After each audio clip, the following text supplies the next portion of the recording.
The new 5-star character Rappa is finally here, and I'm honestly very surprised with how well she does in not only Pure Fiction, but all the game modes in Honkai Star Rail. So much so that I will go on a limb and say that I think she's the best Erudition character in the game so far. Of course, they are all very viable, but she's really good across the board in a lot of the game modes that are featured right now, and with the new Apocalyptic Shadow around the corner, I wonder how she's going to do there as well. But let's go ahead and take a look at my Rappa's build. So it is your standard break effect character build, where I do have about 2800 attack there and a pretty decent 153 speed, which she does get quite a bit from her traces. Now if we look at break effect, it is at 180, which isn't that bad. To give you an idea, my Firefly is usually at like 230 to 240. Then again, she does have a 5-star light cone, whereas I really don't have a great option for Rappa. Even so, that's still a really good amount of break effect, and she gets more from her teammates. So the light cone that I'm going to be taking on her is after the Charmony Fall, which is featured on the weapon banner right now, and this was the first time I actually ever pulled it. I only have it at S1, so she's only getting 28% break effect from that and 8% speed, but with higher impositions, of course, this will be a lot better for her. And then, of course, as I said, the standard break effect build, 4-piece Iron Cavalry against the Scourge. These are the pieces that I took directly from my Firefly, alongside 2-piece Forge, which you can sub out for Talia's. It really just depends, because this set does better when there is a fire weakness on the enemy. Thankfully, in today's video, all the enemies are going to have imaginary and fire weakness, so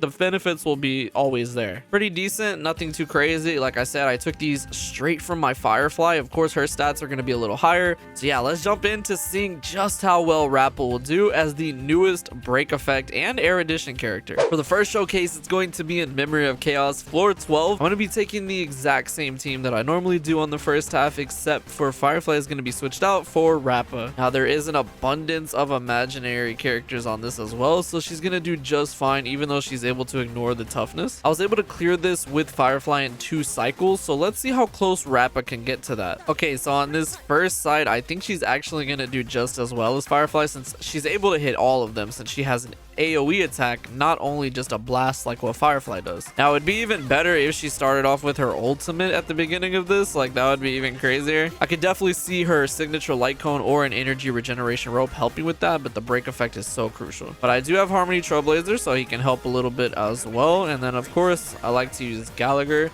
so we can go ahead and set that up. We also have the extra skill point. This team is actually really good on skill points though, because you can use her basic attacks once you're in that state. And here we go. Here is Rappa's ultimate usage, which is really cool. Like, it literally channels like Naruto with it.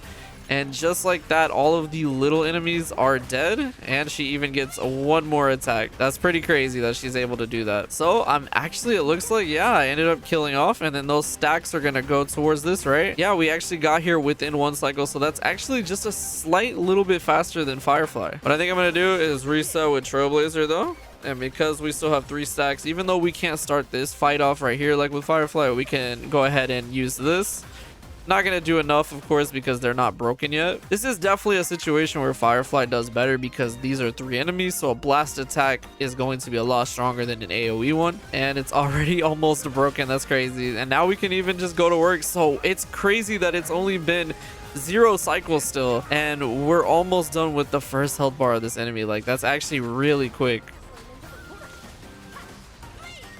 Oh my gosh, nearly 500,000 yet again. Like, Firefly's hit is really strong, but that is still a really strong attack. So what I'm gonna go ahead and do is refresh the ult, and then we need to get her unsealed. So let's go ahead and do this. Nice. I'm gonna free her up with my Gallagher, and then I'm gonna pop Rame because we do have Dance Dance Dance as well there. All right, so one more usage of her ult before we're gonna have to get back into that state. Pretty good. I mean, we have so much energy charged up. Like, it's good that she can retain that while she's in this state. Not only do we already have Rappa's ult, but I'm gonna go ahead and just refresh everything. Yeah, this battle is pretty much already over. Wow, this was incredibly quick. So it was almost faster than Firefly. And 1, 2, 3 swipes, and 1, 2, 3 swipes to finish it off.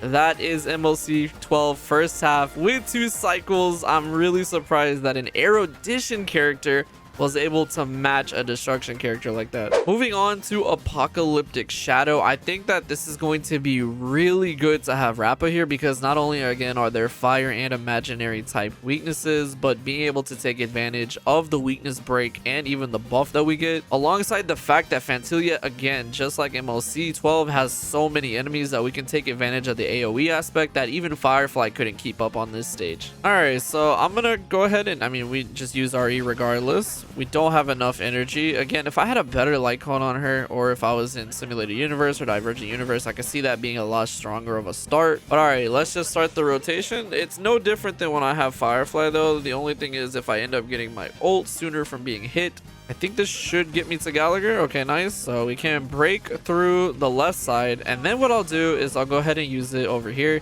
Maybe it would have been better to say that for Phantalia herself, but I think we're fine. Yeah, I can get it right here. Nice, there we go. Okay, let's pop our first ultimate usage. And they are all dead, making it where her toughness bar is finally revealed as well. Rappa's really good in a situation like this where there's so many targets to be attacking. And again, this is such a skill positive team since I'm taking advantage of Rappa's basic attack a lot of the times. Same with Ron May and Gallagher, especially Gallagher, because I can use my ult and then attack again once after that. So let's go ahead and get rid of this enemy since it's going to have its turn. All right, time to go to work with Rappa now.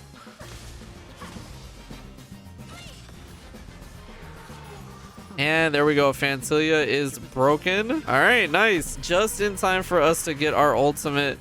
So now we can go ahead and pop it. That's the first health bar of Phantalia down. It was really easy since we're able to do so much AoE damage like this. And I think that Rappa's really good for Apocalyptic Shadow as well, because as you can see, she's so quick that the action value really doesn't go down that much.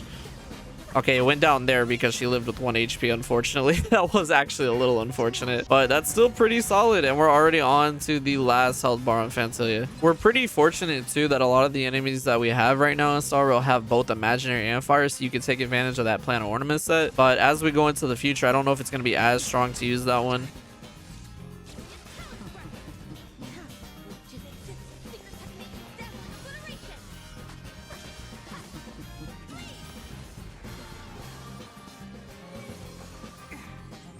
Just being able to pop all the flowers with one attack is just so awesome. Like, all right, we're nearly done with this run now. She already exposed her weakness, so now we could just take advantage of breaking it. Hopefully the Harmony Trailblazer can. Oh, extremely close. Okay, that's fine. One more pop of Run May's ult, and yeah, we're pretty much done, because even once I run out here with Rappa, she has so much energy that she just built up that she can go again and again. I'm really surprised with how well Rappa's done in Apocalyptic Shadow. I mean, we'll have to see if we get another boss with imaginary typings in the next update. But for now, that is going to do it, and we finished with a final action value of 1455. My highest score being 6908 total, which is really good that we're almost at that 7k mark. As you can see, the highest score that I was able to get on that side was 3513, which is really good, even better than the Fei Xiao side. That is gonna wrap it up for today. I had a lot of fun using Rappa as the first ninja character in Honkai Star Rail. It did feel a lot like I was getting the Naruto vibes, which made me really happy. And I think as an Erudition character, she did extremely well, considering that you usually don't always take them onto a Memory of Chaos, but there are some aspects where other Erudition characters do just as well. But fitting into the amazing weakness break meta, I think Rappa definitely has a solid place there. Let me know what you guys thought of my Rappa's build though, and if you were fortunate enough to pick her up. I was extremely lucky to pull her, and I can't wait to see how she does on the in-game content that we will be getting later on this week. Yeah, I hope y'all enjoyed this. Thanks so much for watching, and I'll see you all in the next video.